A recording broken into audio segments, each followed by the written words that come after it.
Nakatikim ka na ba ng isang malusog na relasyon? Yung tipong walang dulot na lason. Masarap namnamin, nakakaganang lasapin. Parang isang masustansyang pagkain na kailanman ay hinding-hindi ka magsasawang kainin.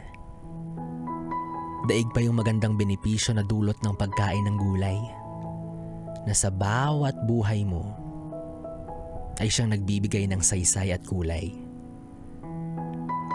Ang pag-ibig nyo ay parang paborito mong pakbet. Kailanman ay hinding-hindi mo ipagpapalit.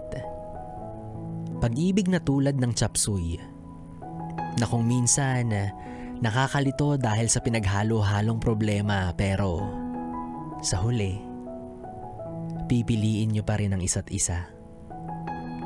Kawangis ng ginasang ampalaya, na kung minsan may pait, pero mas hitik pa rin sa saya at magandang alaala. Katumbas ng ginataang kalabasa, na bagamat pampalinaw rin ng mata, ito ay pampalinaw rin ng pananaw na habang buhay, siya na ang gusto mong makasama. Gaya ng adobong sitaw, na sisimutin yung huling patak ng sabaw, kasi alam mong wala sa inyong dalawa ang bibitaw. Ang sarap talaga ng malusog na relasyon.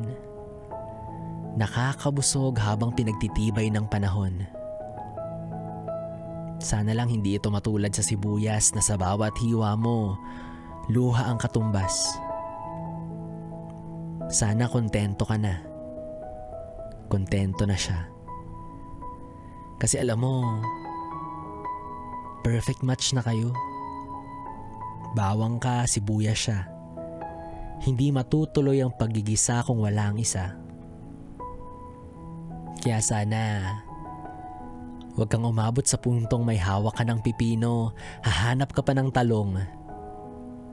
Kumakain ka na ng pechay, magkikrave ka pa sa tahong.